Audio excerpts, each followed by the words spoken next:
Buckley Smith, and you're listening to SLEERICKETS, a podcast about poetry and other intractable problems. The main show is on hiatus, so what you're going to hear right now is an episode that was originally aired on The Secret Show, which you can check out at sleerickets.substack.com. So this was an episode I had a little bit of hesitation about posting even on The Secret Show feed because it is fairly personal. It's a conversation I had with Brian about therapy for writers in therapy, both his experience and mine, and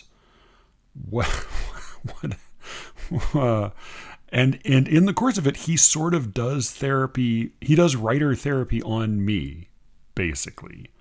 So the title refers to my dad, one of my dad's nicknames for Brian. But it was an episode that almost immediately a couple of Secret Show paid subscribers asked me to release on the main feed, and I did not at the time. But when I came back and asked subscribers recently about some of their favorite episodes, this was one that came up a few times. So I am going to release it now, and God help me. A couple of quick notes. I will be in Cleveland on June 13th at Loganberry Books. It is I think it's a 7 o'clock reading I'm doing with David Clark of 32 Poems, as well as Ryan Wilson of a lot of things. It should be really good reading. Elijah, host of Versecraft, is going to be hosting us at his bookstore.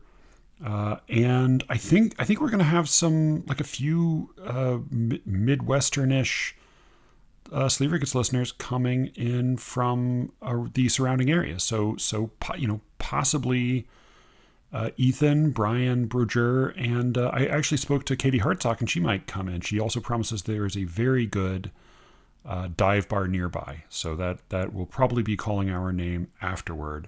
Please do come check out the reading, check out Loganberry Books, and say hi to all of us June 13th, which is a Thursday. It's a Thursday. So Thursday, June 13th at Loganberry Books at, I believe it's 7 p.m. But, get there early and go books shopping. What else are you going to do? Also, if you have not yet had a chance, go to, there's a link in the show notes to check out my book Midlife, which is a book, and I have been told is good. I think that's accurate. I think that's an accurate assessment. So do go check it out. If you've not left a rating on, I don't know if ratings do much to help on Amazon, but if you have read the book and liked it, then give it a rating. You could do the same thing for this podcast if you like. Leave a rating for that as well. Even three stars out of 5. I think that's better. That's better than average, right? Well, it may not be better than average. It's better than the middle. And if you have any interest in reviewing Midlife, let me know, and I can get you. I can definitely get you a free review copy. And here's a pledge I'll make: I will name and link to your review, whether it's good or not, because for complicated reasons, I won't know. So do let me know. SLEERICKETS@gmail.com if you have any interest in reviewing it, and if not, go read it anyway, because it is, as I said, a good book. All right, now please enjoy this episode, unlocked from The Secret Show, originally titled Paging Dr. Platzmouth.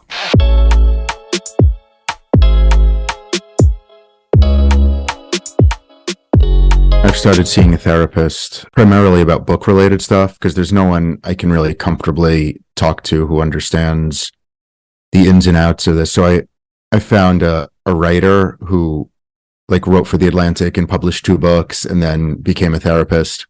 Oh. And it's fascinating. Is this Looper? Are you meeting yourself? Exactly. I've published 3 books. I'd like you to know, please. It's you've branched into a different timeline. I don't think I'm healed yet, right, if that's my response. So we've had a couple sessions, and I don't know if it's going to be valuable or not. But now I'm reading his books, one of which is a relatively dry psychological analysis of people who hear voices, and that's intellectually interesting, but not what I would be reading normally. But the other is his memoir of being severely anxious and how anxiety has taken over his life, and it's like a comic memoir. Is it And entertaining?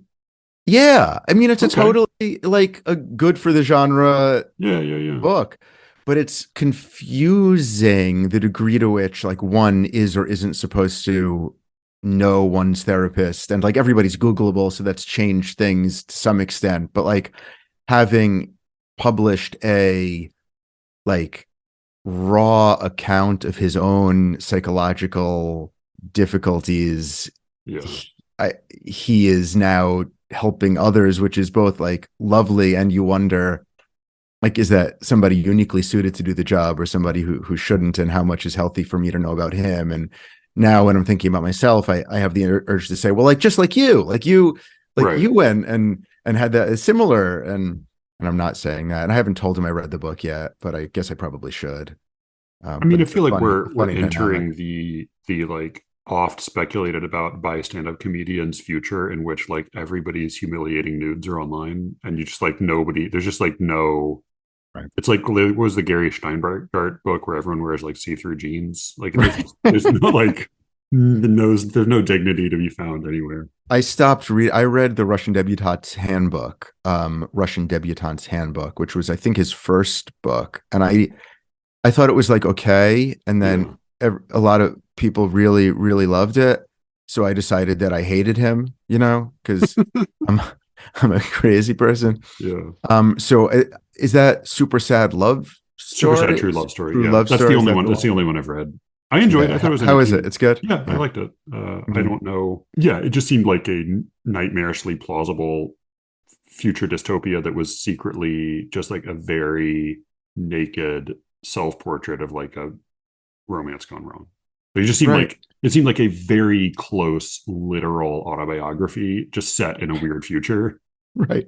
I wonder if that's like the middle age man's version of like the college kid who's just like dumping all of his or her like surus, like sexual and emotional and intellectual anxiety on like the first draft is you tell it straight and it's just like vulgar and raw and it's your way of being a writer.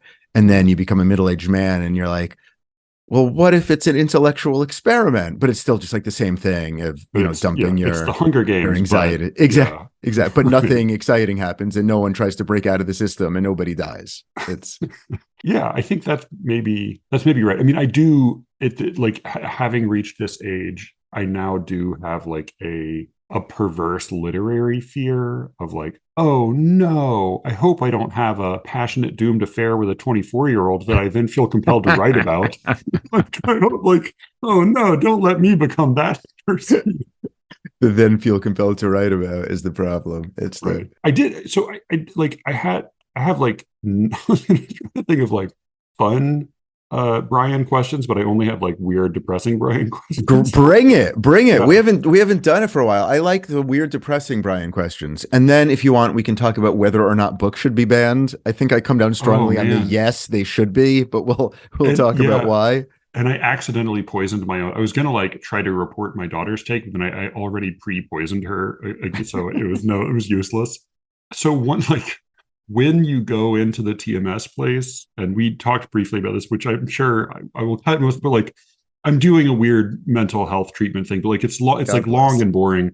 They have the TV playing as just like automatically when you walk in. You have to like only like later will they be like, oh, would you like us to turn it off? Is Like this the one person per room? So Yeah, one is person it per room. Thank God. Oh my God, it would be horrible if it were right? like the chemo rooms where it's like 18 people lined up. Exactly. Yeah, All that would be. being right, I mean, undepressed. that would So be. Yeah. is it set to a specific station? Because like Yes. what do the TMS people feel is most appropriate for Well, people undergoing treatment? and this is like this is the part they've really got down to a science. Like there's certain things they're still hammering out, but like what they've got down is the station it's always set to is a station that only plays shows that are middle class couples, usually sort of upper middle class couples, but like decidedly non coastal elite couples who are looking for a new home or are having their home renovated, and Right. So then it's are all like, HDTV, like yeah, let like me people right. commenting Like on she wants to spaces live near and the lake and exactly. he needs to commute to the college. Yes. Yeah. They Yeah. have 400 grand to buy a place and let's see whether Janine can find them the house of their dreams. Like one of Right. those. Yeah. And so which like the revelation for me is that like the biggest factor in almost everyone's decision about any renovation or move is whether or not and how big is the kitchen island. Which like it never occurred to me to be a thing that, yeah. But I mean, like this When is I grow up, I the just want a giant empty space that's like 95% full of the kitchen island. island. So you Yeah. have to like edge against the wall to like get around the island on all sides. Maybe there's a bathroom on one side. You can put your bed, it's like a Murphy bed on the kitchen Right. island. You know, it's You can, there's a space in the middle of the island, but you can't climb over. You have to pass through. You have to, yeah, exactly. there's like one of the drawers opens to the trash can and the other one opens for the hallway. Yeah. So it is the opposite of any TV show I would ever want to watch. And yet, when you're having your brain tapped on by this, ultra powerful, super expensive magnet, it's sort of the only thing I can manage watching. Like, I couldn't watch anything more sophisticated than that. And so it ends up being kind of interesting to me. And I find myself thinking, like, oh no, a commercial. So they've got that right. They also have a, like, because presumably people do ask to change the channel, they have a laminated sign taped to the TV that says, as a matter of policy, we do not play news programming. Oh, interesting. I was which going to which I ask. feel I like like is that. makes, like, if Yeah. this is a place for like healing your depression and anxiety, then it makes sense that like all news is banned at Right. this point. Which I mean I can only imagine even 15 years ago would not be the case. Like, Oh, totally. No, I mean, it would I be, but it's just, yeah. back to the home renovation shows. I've never I mean I've seen a few of them in similar circumstances as you have, but I've never gone down that. What does one go down? Gone down that well? I know. I've never gone down that. You probably don't go A down bear the trap, well like to a, the right. I've yeah. never gone down that sawing off my limbs. So but what does one find oneself rooting for? Like what is the climax or catharsis of the show? Like what So is yeah, the two halves for me are like the two kinds of experiences I have are the experiences where like one of the, like, the couple that I felt most polarized by was a guy who had a very lucrative job and he was sort of like a big beefy, not, he's not alpha in any kind of like fantasizes about being on a like a SEAL Team 6 unit guy, but he was very authoritative in a, like felt very loved growing up is how I always read that.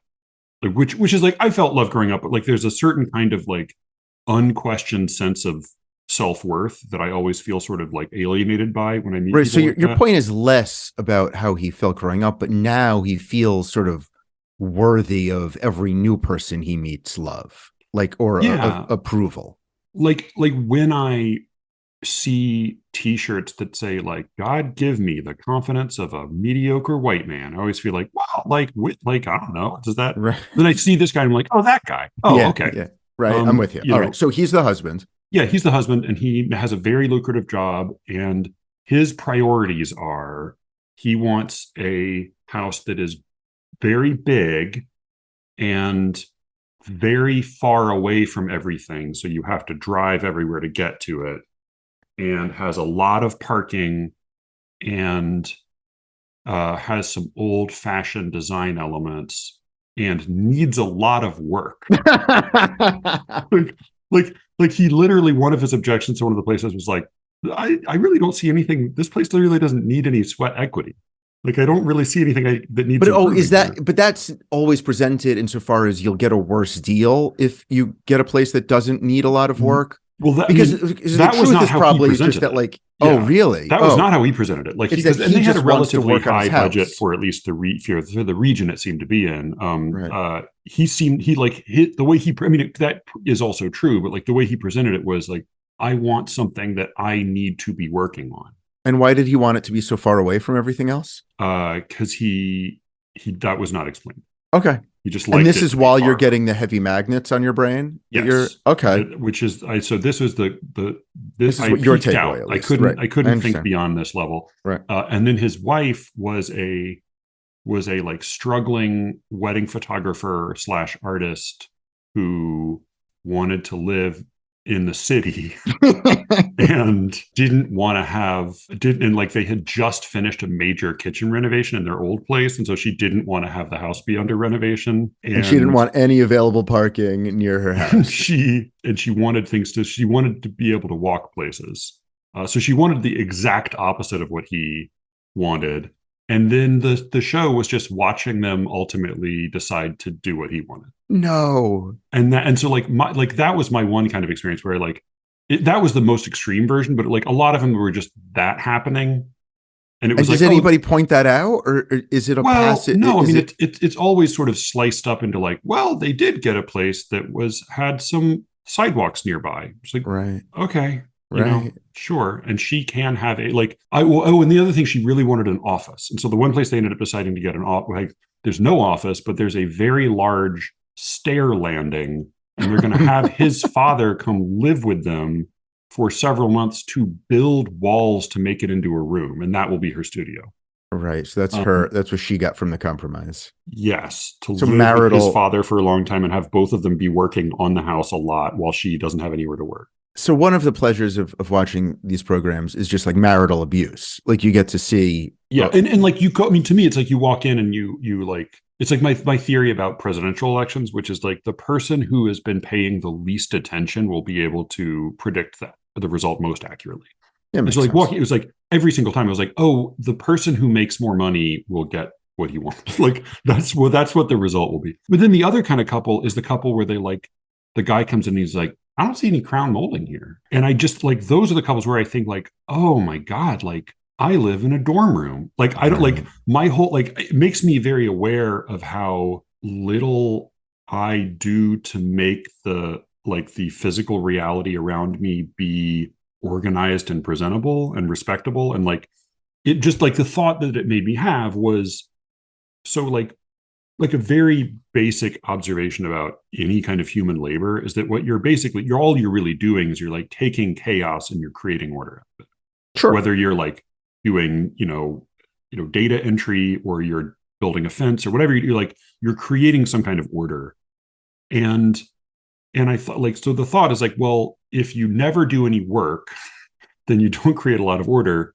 But also if all of the work you do, or like 90% of the work you do, is writing, then effectively you also have no effect on your environment. Like you can get to be the age that we are, and you look around and you still look like you're like an underdeveloped college student because all of the order that you created is like stored in a file that no one will ever see.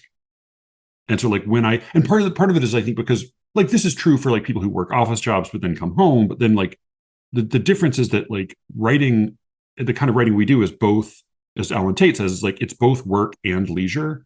And Yes, so for like sure. maybe sometimes you do it for money, or you do it for money sometimes, but then you also it's like, oh well, now I have some time. With that time I could go work on our yard, or I could do this for a while. And so like so much of that organizing effort gets put into you like, well, I really should be doing X, but instead I'm going to be working on this writing some more. And so like Right. all of this labor that you do, that like by the time you get to be in your 40s, you should start to see some results around you that like, oh, I've had an impact on the world. If you're Yeah. at least if you're like me, which is like with like a certain kind of like persistent but failed writer, like there truly is like nothing to show for it. Right. So Uh, a couple things about what you just said. One is I would like to separate the two assertions that you made. The one about creating order from the one about having a limited amount of time and figuring out how to allocate one's sure. actions during those times. Because you seem like the sort of person who actually is a writer, but also manages to like live correctly. I think that's right, except I take nearly all of my meaning from the writing. So Yeah. it's not that different. But the order creation is less compelling to me. Okay. Just insofar as like the person who is helping, you know, put my taxes in the form where I might get deductions from the government. Like that person is sort of creating order, but that disappears every year and needs to be done again. I think that there are clearly jobs where, you know, somebody takes the disorder of a whole bunch of like random wooden boards and then a year later has built a house. And that Right. clearly is creating order from Yeah. disorder. But when you start talking about the majority of employees of America, like anybody in the service industries, Yeah. Yeah. it's work that is then consumed so quickly, whether immediately or after a month or a year, that it needs Right. to be done again. And I'm not sure that is so different. I think then if you call that order, you're in the world of metaphor. And I think you could as easily say taking all the disjointed thoughts in your head or in your mind and putting it into a file ordered is within that same realm. So I'm not as interested in the lack of order creation that writers gift the world, because I think a lot of what we as poets and writers attempt to do is create a narrative out of chaos, and that is as useful a definition of order or example of order as anything else, as serving a cheeseburger that's then consumed, or you know, cleaning up a hotel room that's dirty and then going to be dirty again. But what you said second about every moment of one's time being a choice between this like half work, half hobby that we have, or something that feels productive. That's Right. something that I am fascinated by, obsessed by, and haunted by. I think one of the reasons I became a writer is because it constantly gave me something to do that felt meaningful. Mhm. Like as somebody, as we mentioned before, who doesn't like love going to concerts or like partying with my friends, I really like the sense of accomplishing something that has not yet been accomplished, but it's a large task that I can always Yeah. work towards. I think having a novel that can always be written created purpose to my to my daily life, you know. And I worked other jobs to make money and everything, but none of them created meaning. I don't want to use the word meaning and purpose interchangeably. I think the difference, and help me, you're better at this kind of thing than I am, is meaning is like the value behind it, and purpose is the like immediate goal you want to accomplish. But I could be Yeah. convinced otherwise. Yeah. I mean, I think in loose terms, that's sort of the kind of distinction I would make. They're overlapping, but yeah. So I would say that one of the reasons why I found writing so appealing is because that constant sense of purpose, which would then theoretically lead to a greater meaning, was of incredible value to me. And having Yeah. an assignment that I could always work on was a way that made me feel, if ever I was bored or aimless or useless, I could feel like I was working towards something valuable.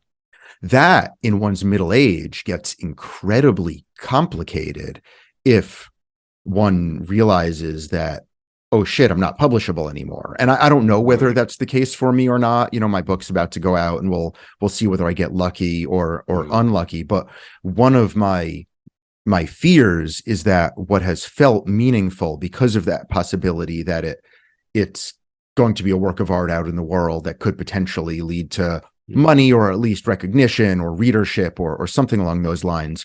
If the novel that I've just spent 3 years on doesn't get published, and it doesn't get published in some sort of explicit way that, like, because my previous novels didn't earn back enough money and now I'm a middle-aged white man living in Brooklyn, we just like don't need another novel by a B-list writer in that world. Like, if it is told to my agent that, like, actually this book is pretty good, but where Brian is in his career right now, we're just not interested in books from Brian, it'd be Right. still Yeah. said Yeah. with some sort of euphemism and kindness like Sure. that. Yeah. Yeah. If that's the message we receive, then writing has to become a pleasure. It has to become a hobby. And it doesn't Yeah. have that extra element to it. And I'm terrified of that because I honestly don't know Yeah. what I Yeah. would do. Like, Right. I don't know if I could countenance taking time away from, you know, building my tutoring business or preparing to teach or spending time with my kids and giving them Yeah. attention and Yeah. helping them out, if what I'm doing is just like objectively selfish. You know, if it's like, if it's Yeah. the Yeah. same Yeah. as playing chess.com or whatever the Right. equivalent in other people's lives, where I've gotten, I think, the pleasure of pretending that my hobby was like a valuable use of vocational time. Whereas if I have to confront the fact that it actually is just a hobby, I will be, I think, very bad at figuring out how to fit the hobby into my life after I have established this hobby as something more important than just a hobby.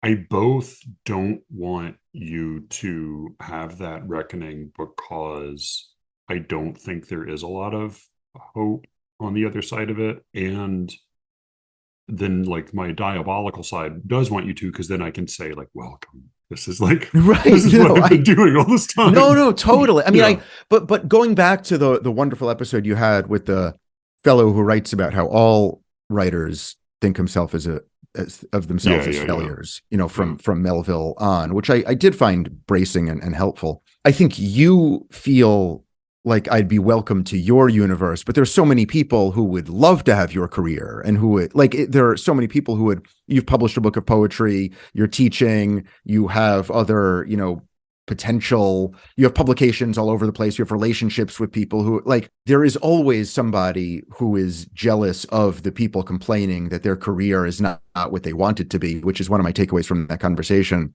you had previously. So I don't know whether you're diabolical, like, welcome to my realm. I think most people would see you and me as in the same realm. And I think the fact that I had 3 books that were published on major presses that hardly anybody read versus a book published on a smaller press that hardly anybody read, like, it's all the same, but to you, you've like stratified it in some way. And also, if instead of the major press that hardly anybody read, 30,000 people read, like, it's all the same. Like, there is something about us living in this world to just justify the fact that we want to live in this world, which I don't think is different from what I was speaking about before, where we're all sort of in fear that we're doing this as a hobby. And because how many of us actually make a living as writers? So it's right. I mean, I think that's some people do, but true. I mean, again, like, I think there is truth to that, certainly, in the same way that, like, there is totally truth to the little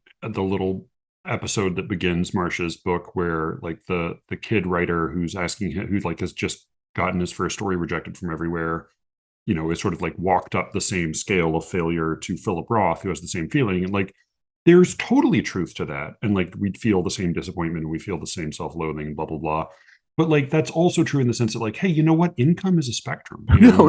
I'm like, with people, you. so like, no, but like, at a I certain understand, point, which there is is a why I'm difference not between failure and disappointment, Totally. And I don't think that it's worth spending a whole lot of time on categories of success or failure, but I am interested insofar as whether what we do is a hobby or a job, because that was your initial question. And I think that's... Oh, no, that's not a question to me.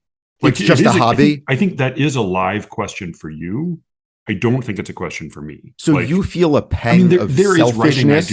There is writing and teaching I do for money, that like, that is explicitly that. But I don't just feel a pang of selfishness. Like, it's like, okay, so like, looking at the, like, in a given unit of time, when I think like, oh, I could bathe, clean the house a little bit, do so, like, there are any number of like basic functional things I could do, or I could write for a little while.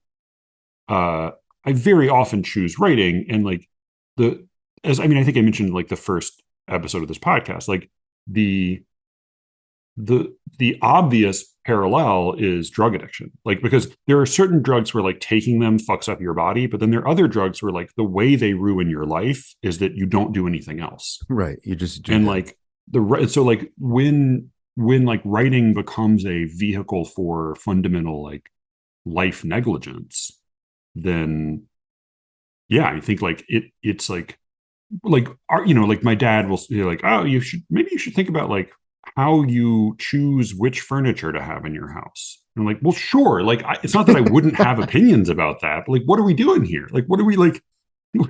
So, I mean, which like is partly a matter of like being retired or being older, having more disposable income or whatever, but then like not having children and dogs chewing everything up. But it's also, I think like when I look around other people my age, even who like have somewhat more normal lives, there's a certain degree of like the, not just like literal furniture, but like the trappings of like normal, functional, middle class, middle age life, and like we're always barely skating by on those. Except I don't know how appealing I find those, what you're talking about. Like I have this friend who earns a nice living working in outdoor advertising. So like he finds places where you could like stick a billboard, and he's like, "Excuse me, sir, may I put a billboard there?" And they say yes or no. And if they say yes, he gets like a cut of what the company pays the guy to put a Yeah, billboard yeah, there. yeah. Oh yeah, So yeah. he But that's not. has, Yeah, no, I but know that's not what you're yeah, talking about. And he's got great furniture.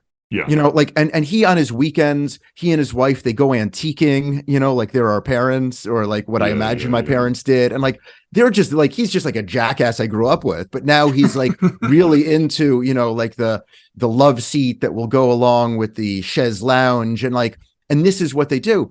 But the problem is the price he needs to pay for what you're calling the trappings of a more traditionally appealing life is he spends all day trying to find where he could potentially put up a billboard. Like Right. and I know one isn't necessarily causal of the other. It's not like if you have to do this billboard job, I mean, if you do the billboard job, then you get nicer stuff. Like theoretically, you could do a job that was more intellectually stimulating, and then you could get nicer stuff. But I just, there aren't so many role models. I look around and say, like, yes, that is the 41-year-old man's life that I think is the better way to live. I am full Oh, of, really? yeah, totally. I am full of recrimination of self, but like, I think of my people in my friends in money jobs, where their jobs are to take money and turn it into more money. Right. And that just seems, I don't know, that I don't want to spend my time doing that. And No. then I see my fellow teachers, you know, I teach 2 days a week, but my colleagues all teach 5 days a week.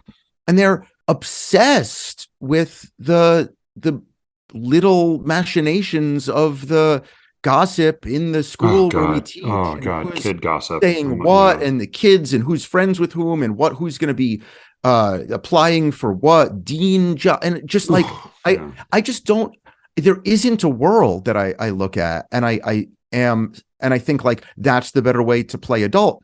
My wife is a somewhat of an example insofar as she's got like a fancy job that she spends a lot of time doing, and she cares deeply about it. She's on the business side of the New York Times, and like it consumes her life, but it consumes her life. So like there is the Right. choice, I think, to get meaningful satisfaction from one's work life, but she doesn't have a balance. I mean, that's just what she does. She just spends all her time Yeah. dedicated to establishing, you know, what she thinks is the better experience for readers, of what she feels is an important aspect of our democracy. And like, Yeah. that sounds great, but there really isn't so many, there aren't so many people I look around and say that like, this is they're doing it better than we are. You disagree? Well, I mean, I disagree in the sense that, like, I remember there being a spot where I would go eat with friends when we were just out of college, and then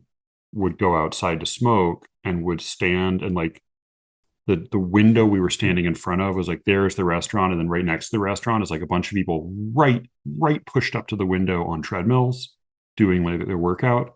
And so we were Mhm. just smoking outside right in front of these people doing their workout. And like, I didn't feel like, oh, I would rather be doing that than what I'm doing right now.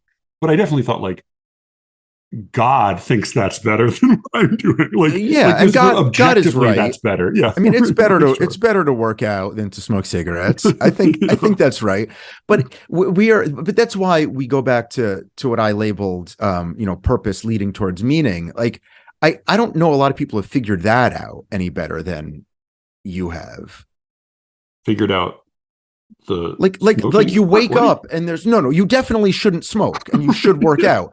I'm saying I don't think a lot of people have figured out a better way to have purpose in their life than you. You've got Oh yeah. a relationship you care about. You've got Yeah. kids you take care of. You've got a way to make some money. You've got an artistic goals. I know that those words are ugly. Anything has to do with art and the teleology thereof. Like, but I don't think. I think you're in a pretty fantastic position. I think you see, this is all I'm not saying something. I'm not just saying the grass looks greener on the other guy's lawn, but like, but like you haven't spent a lot of time taking care of your lawn. So if you're standing out on your lawn, then like the grass literally probably does look greener for you. But I do think that people looking at your life would be jealous of you. Oh, well, see, and that I think is like another part of it is I think there's a huge difference between being in an enviable position and doing a good job. Like I definitely am in an enviable position out of just like a series of just pure luck. Like just like luck of birth, luck of location, luck of timing, like luck of marriage, luck of like I have like a functioning body in most respects. All sorts of ways in which I'm very lucky. And like, it totally would make sense to say like, oh, he has it good. Like I do have it good in so many ways. So then what do you mean by a good job? I don't think that means that but I'm like, that's just why, like, I think the meritocracy is all bullshit. Like this is. No one believes in meritocracy. That's a straw man. You can't, they don't accept Republicans who do like devoutly. Right. Which is like, yeah, which we would like, which is actually, I think like, for whatever strange reason, it's like a meaningful fraction of this audience. No, I know. They're my favorite fraction. God-fearing Republicans, whom I respect and so much. You're just wrong about the meritocracy. Yeah, I do. Yeah. No, there are meritocratic elements to life. Like I don't think that there's that's why I'm saying like there's a huge difference between saying like I'm doing a good job at my life and I have a lucky life. Right. Yes. Like there are plenty of people who would be right to say, oh, I envy the luck that he's had. But I don't think there are people who would be right to look at what I'm doing and say like, oh, he's doing a better job than me. I don't think that's. I don't think you mean when you say a better job, you don't mean a better employment. You're saying like you're not doing it right. Like you're incorrectly doing my life living. Correctly. Right. Yeah, like you are incorrectly doing living. A good job at living. Yeah. Right. And that's obviously like ridiculous. Well, no, like I think the people, they're like the obvious people who could look at me and say like he's doing a better job than me, or like active violent criminals and like con men, like, or like more explicit con men, because I feel like our arts is already sort of like vague, like con adjacent. Like active people who are like actively destroying the lives of those around them are doing a worse job than me. Right. I'm like passively destroying the lives of people around me. Except that's actually a decent distinction, because you're not destroying anybody's life in any way at all. I don't know. I use like Apple products, so right. No, I mean like children in China. Are, Right. No, you are an American, right? Yeah. But that didn't seem to be what you meant. I am. So so you write, in all sincerity, in terms of poetry and fiction, you write purely as a hobby. You don't separate the time you spend writing fiction from the time you spend playing chess. No, I do separate it. And that separation to me feels incredibly significant. Yeah, I think it is. I just think that it's not. I think it's significant in terms. It's not of real, though, right? No, it's not real. It's real. Like it's real in my psyche. Like it's real the way that like I really care sometimes about a weird dream I had. But like nobody else should ever care about that. I mean, then play the game, even though this is unplayable. So it's not real because you're not publishing to a mass audience, correct? If you publish to a mass audience, it would be real. If 100,000 people read your poems, that would feel real. I don't know. Yeah, I don't know. I think there's probably a point at which critical mass becomes like a categorical distinction. I think there probably is some truth to that. I don't know what that is. Right. I mean, I'm not going to make you do this, but so somewhere between 5 people and 100,000 people defines worthiness. Yeah, there is a meaningful difference in worth between 5 and 100,000. Yes. And that would be living your life correctly. If you were doing all the same stuff, but 100,000 people were reading your poems instead of 5. Better. It would not be correctly. It would be at least better than I am now. But because we're not living in a meritocracy, you have no control over whether you are going to be publishing, or you've just given up on the possibility that more than 5 people will read your poems? Oh no, never give up on that possibility. I think so. That's the difference, right? Having the plausible deniability that you will be. I mean, one, you're a spectacular writer, so like you will publish a novel, and you're going to work on novels until you publish one, and you're right now an unpublished novel, so your first novel will be a big hit. So that's great, but but you don't believe that. That being said, the plausible deniability of saying that, like, you know what, I'm writing this book and it really might work out. That's what you need, correct? To separate it from being chess. Yeah, I think it's increasingly very apparent to me that that's like a desperate hamster wheel of illusion, right? Like but it's a delusion I'm constantly like treading water to sustain, to mix my metaphors. You know, can hamsters swim? Because you could put the wheel. You put the wheel. Well, it's like if you put the hamster wheel in water and the hamster keeps trying to run, but it's just slowly drowning. Like that's sort of where I feel like like I feel like I'm working really hard, but somehow I think like, well, I mean, this is the two, like the difference between when I've got my nose in it and I'm working and feel great about it. Yes. And when I look up and make a somewhat objective evaluation of my condition, right? So what's the moral of the story? Given that there are probably thousands of people who are listening to your part of this conversation right now, thinking he is more successful than I am, fuck him, or he is more successful than I am. It's nice to see that he feels the same sense of inadequacy that I do. Like, what is the I think it's totally reasonable to take away from your SLEERICKETS audience to this conversation? Well, is this confessional on our part, or I don't know. I feel totally ambivalent about even releasing this. Like, I don't know, because I don't know if it is going to be comforting or useful or irritating or just nothing. I have like a completely, I mean, I was going to say paranoid. I don't think it's paranoid. Like, I have a strong, very American fear of admitting failure publicly, because I think that absolutely. Like we have, as I've told Alice, like we have reverse tall poppy syndrome in this country. Explain it to those of your audience. Tall poppy syndrome is an Australian/New Zealand convention whereby anybody who starts to get successful, everybody feels the need to chop them down. There's little versions of that among like indie bands and stuff, but basically in this country, like if you are successful, we believe you should be successful, and if you are not successful, we believe you should not be successful. We have short poppy syndrome, and so like there's definitely a part of me that, like, in trying to be fairly frank and cynical and forthcoming on this podcast, like part of me still always feels the need to hold back to maintain an illusion of success. Right, because otherwise, why would people want to listen to your podcast? Right, because if it's not all like if I'm not already a market tested success, then that is as much as admitting that it's not worth listening to. And it doesn't soothe you at all to know that we all feel like failures.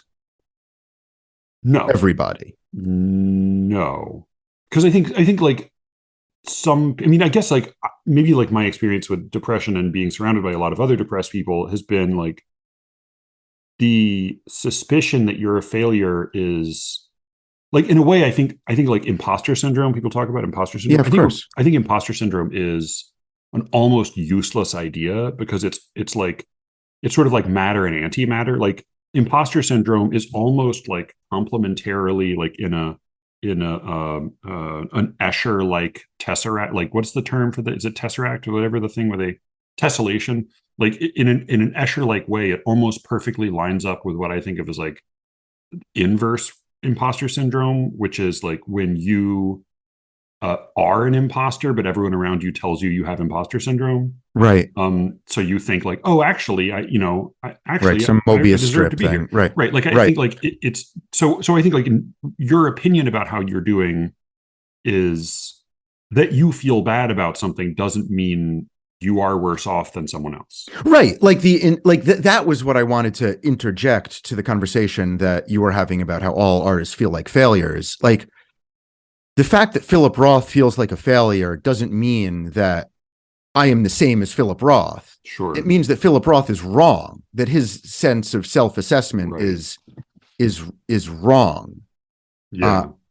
But I don't quite know what to do with that. Like, well, but I mean, this is why, like, I think I've had a really hard time with the like therapy for depression for a long time, because going to therapy and saying like, oh, I'm depressed, I need help with my depression, what that's effectively saying is like, I feel things wrong, I need you to help me change how I feel. And that's not the experience I have of depression. The experience I have of depression is like, I'm responding to facts. Yes, right. And so, it like, seems I don't, it seems objectively sensible that you would be sad. Right. Like, I mean, That's the not even experience. sad, like, yeah, Right. dispirited, like, yeah, discouraged. Right.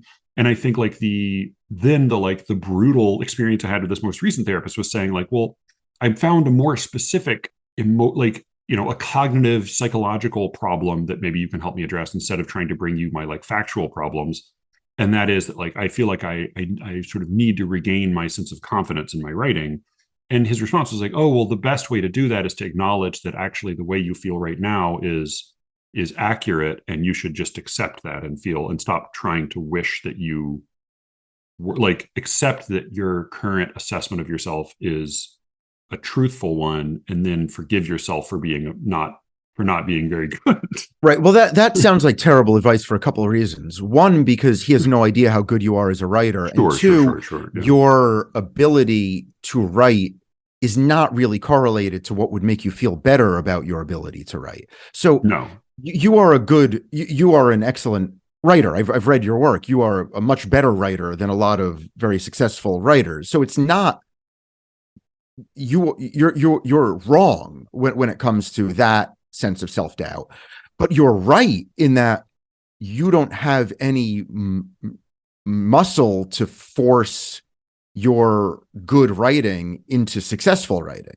Sure. And like, that's where it gets all complicated. And I think depression's never a rational response, but I think I understand why people like us get upset if they look at a landscape and say, I'm just not in control of my own destiny in a way that I want to be. And that makes me frustrated and sad and angry. And I really do believe that's the issue, because if you felt like you could just work harder to accomplish, you have concrete goals, but the problem is those concrete goals aren't achievable just by hard work or by good work. It's, you need to win the lottery twice, right? You need to get a high-end agent, and then that high-end agent has to get it across the finish line. And I don't want to spill too much of your life here, but like, you've won the lottery once, but that agent couldn't get your manuscript across the finish line. And like, I got real lucky in that I just barely won it twice, where I got an agent, and that agent just barely got me over the finish line, which then got me 2 books out of that. And here we are. But like, it's that fork in the road that, like, if I just had like one editor who liked your book as much as your agent, who could have been an editor, you see this whole universe of validation there. Whereas you didn't, you get 2, you just got the 1. And therefore one feels like a failure. And to me, what's infuriating about that isn't the fact that you or I aren't good enough. It's just that it hasn't worked out, and there's an impotence there that is depressing. And it's funny, I hadn't even been thinking about this in terms of fiction. I mean, that's, everything you said is true enough about, but I mean, even in terms of poetry, I mean, that's all. I mean, didn't you mention on a previous episode that you won a contest to have a book published, and then like 20 minutes before the book published, it looks like the publisher basically fell apart. Like, that just sucks. Like, I don't, that is disappointing. Like, I think that there is a, well, but see, it's disappointment and failure at once, right? Like, it's both. Like, if your ship sinks, like if you're, it's like, if you're like the Merchant of Venice, like if your ship sinks, it's disappointing, but it's also failure, even if it's like because there was lightning. Yes, that is true. But what is maddening is the arbitrary nature of the failure. Yeah. Because I think people like you and me, and I think most people listening to the podcast, wish that poetry was a world where if you just worked harder, it would lead to success. And I do think there are worlds like that. I actually think most worlds are like that, like professional worlds. Like if you are an entry level lawyer or banker or waiter or dentist or a construction worker, even if you are one of the day laborers who hang out outside of the Lowe's or Home Depot, like if you work really hard when you get picked up, chances are you'll give your number to the foreman, and that guy will text you when there's the next job, and then you can get steady work. Like in most realms, there is a correlation between working hard about something you care about, whether it's because you need the money or because you care about the work, and gaining in success, whether that success is prestige or financial means or whatever it is. I think the arts isn't necessarily like that, and like seeing an actor work really hard on stage at an off Broadway or college production or something can just be worse. Like it can be terrible in a way. Well, and that's partly like in the nature of like, that's a little right. bit So like, forgive me. If you can tell you're working hard, that's part. Yeah, totally. So that's a bad example. But I think that part of the reason why so many of us are frustrated is we feel like we want this, but we don't, and we're theoretically skilled enough to do it. Right. But it's not in our control to just like use the cliches and put your pedal to grindstones. And, and I know we're starting from different places. Like I do have 3 books published from major presses, but now trying to get if I don't sell one now, and it looks like a 40% chance I will, but I just pulled it out of thin air. If I don't, then I go back and I think like, which would, I mean, for like having read all of, I didn't read your homework book, but I've read all your novels, and I bought your homework book. But that's my best selling. That's the book I've sold most of. I kind of imagine, but I read your unpublished novels before that, and like, were this new book to get published, like it would definitely be by far the best of your books. Thank you. Like having read all those, like I think, like, but just like to put that in. I think that's probably true, and also and that also may not have enough, like much of any bearing on, whether it gets published. And that's what makes me furious and sad.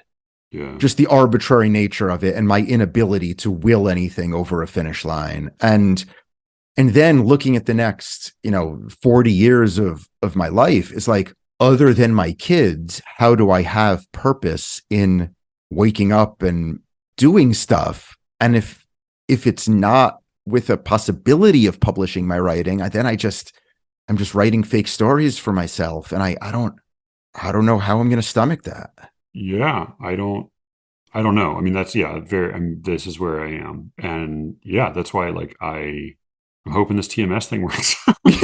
Because I don't know, maybe that'll trick me somehow. And, maybe this is like eternal sunshine of the spotless mind. Like I need to like get tricked into being optimistic, or like, being able to see things in a more hopeful light. I did so to shift slightly from this, like definitely going on the Secret Show feed, if anywhere, like intimate therapy session, to like something that's still a psychological question, but maybe a little bit less personal. Bring it. So we, in our much hated rabbit hole episode, people do like still like chime in about those and have strong feelings, which is great. No, I mean, I'm touched that people, cared so much about them. Strong feelings about, I mean, chiefly about the second part, which if you have not listened, go to the Secret Show and listen to it.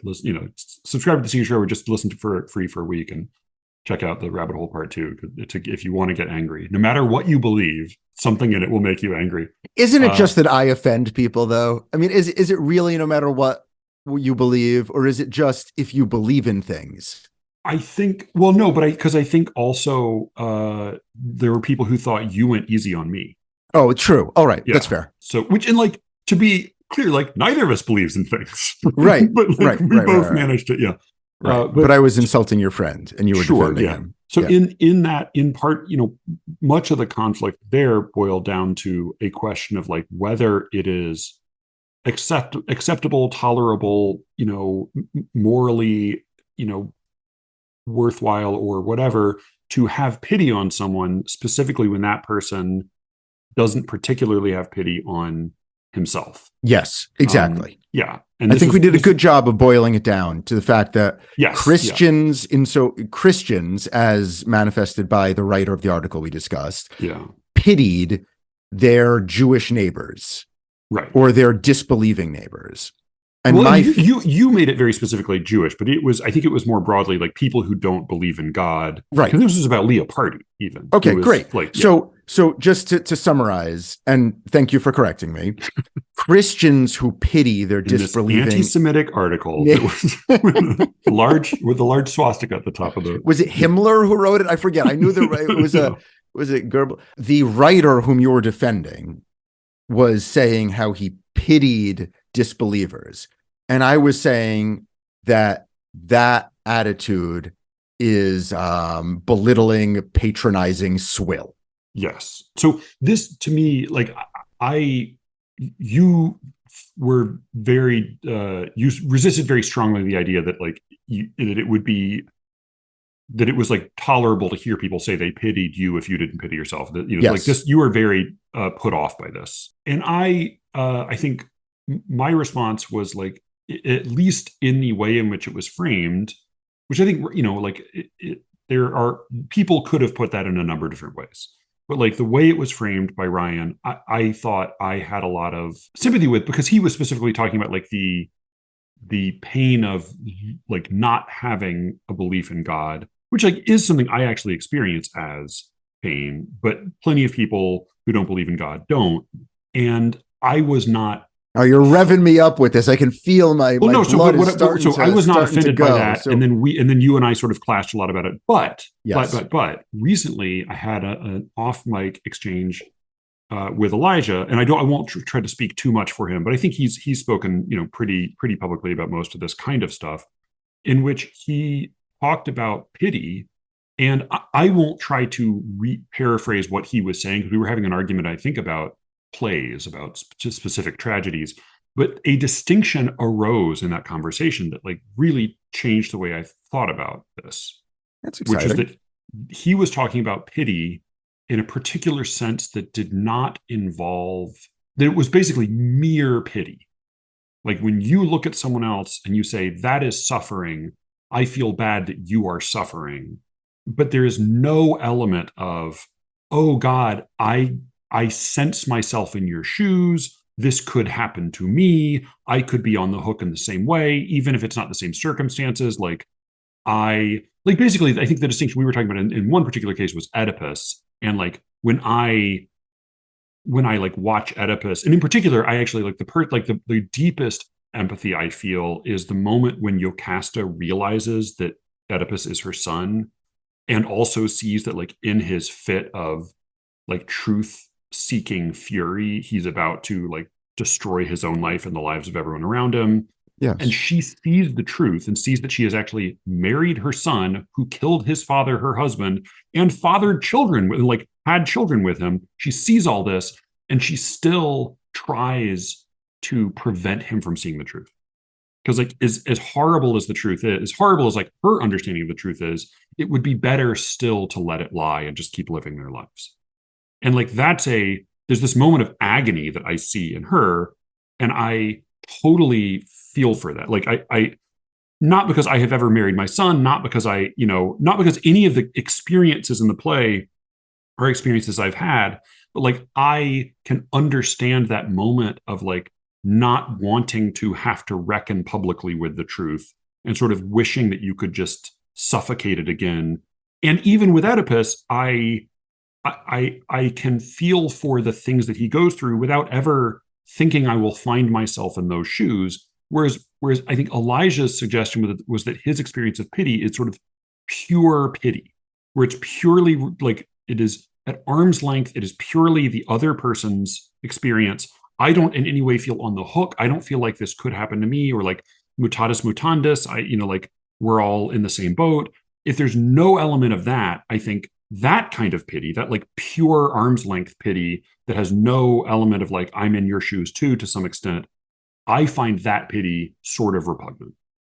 And so I found myself sympathizing with some of your response in a way. Like I think if pity, it's funny because in that whole buildup, I didn't know whether you were going to say repugnant or like morally superior. So I might agree. Be morally superior, but I'm really put off by it. Right, but that's similar to like the white lie, ignorance is bliss, secret for your own sake pity. Like because I don't think the white's telling the white, like I'm not making any moral assessment of that telling the white lie or not. I'm saying like when, partly because I know Ryan, which is a different question and wasn't part of that, piece of writing, like when he says people who lose God or don't believe in God suffer, part of what he is saying is that he has been there and he has felt that, and that's his experience. Right. And I think that's part of what makes him an asshole. But we can have that conversation another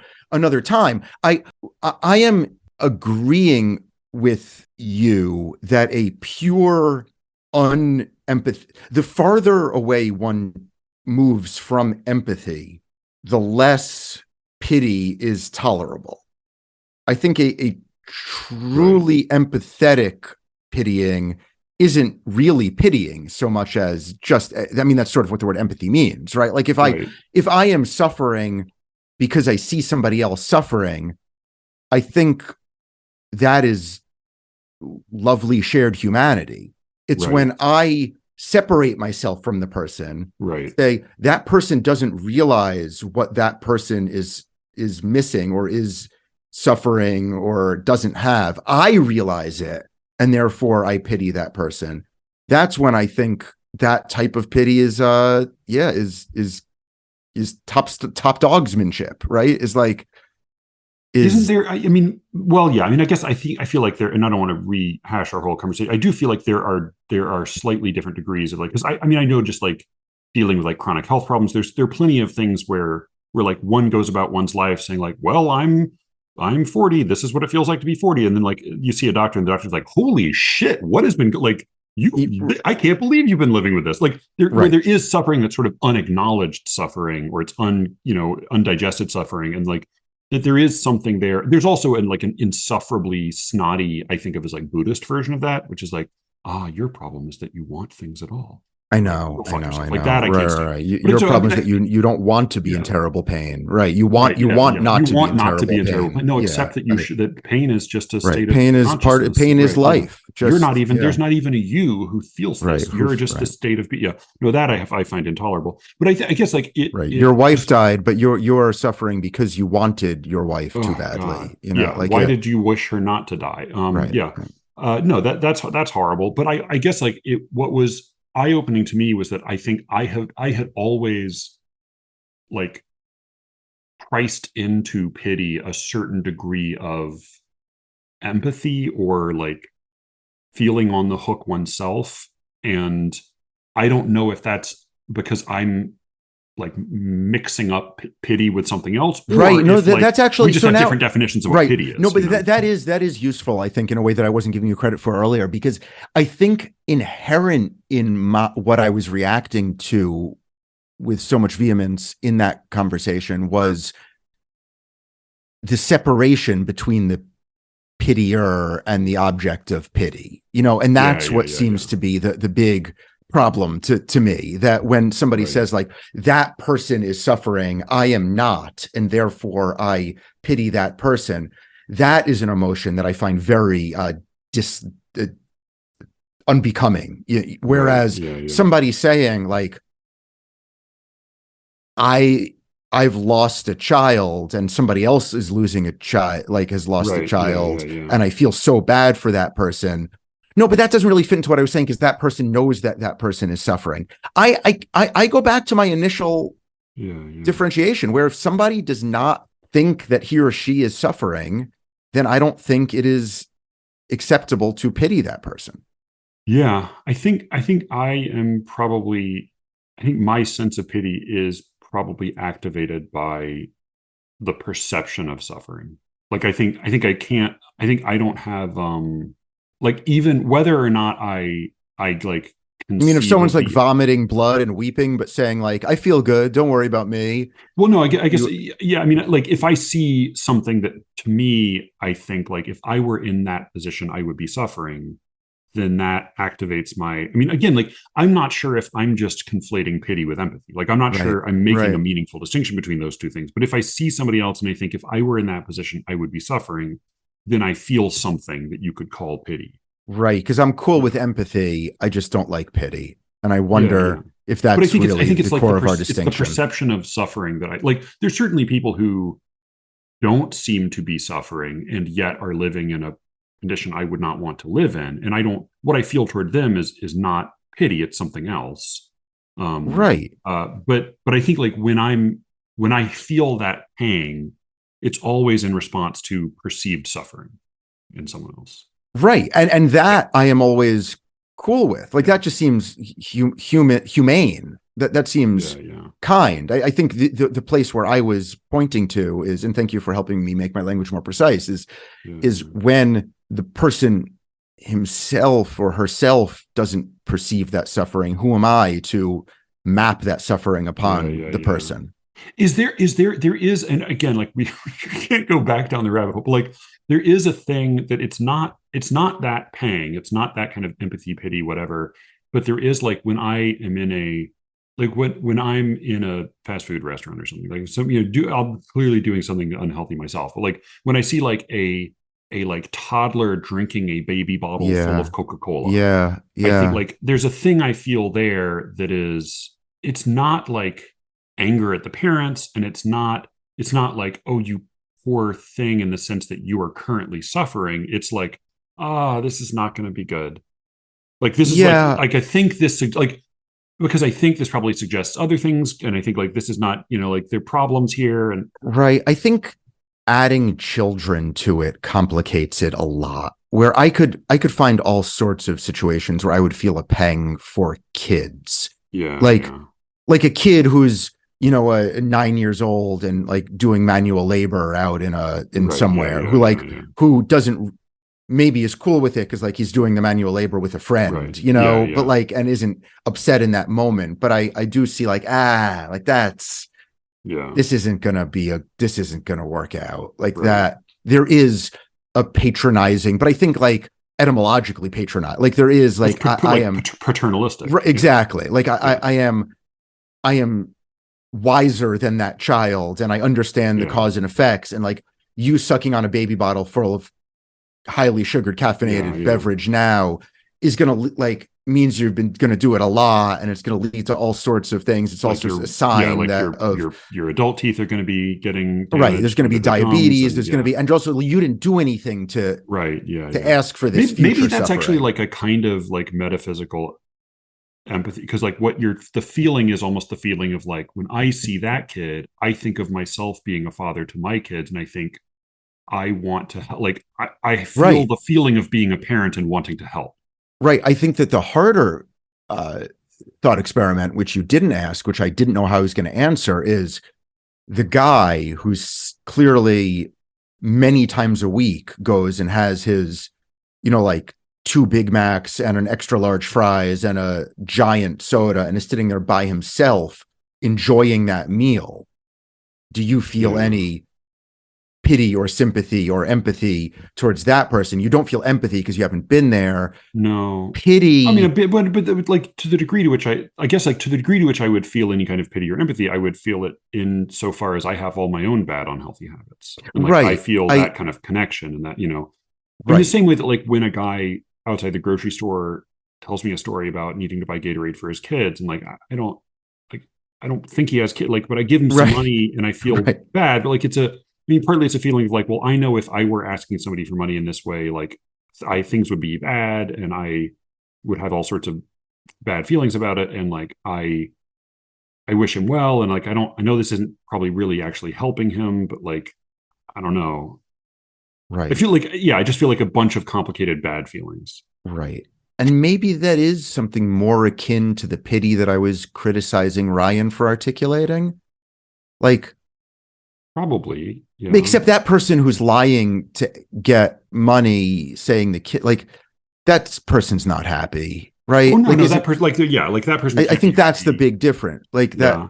But I also, I mean, maybe like with the whatever the Big Mac thing, like, I don't think I would pity that person particularly. well, no, like Is what I'm I think saying. if I had any, I think if I had any feeling, it would be a feeling of like recognizing moments when I have my own sort of combination of gratification and unhappiness Right, in indulging in all my own vices. Right. right, right. I'm always in some sense on the hook. Like I can't Yeah. feel these feelings without being myself on the hook to some extent.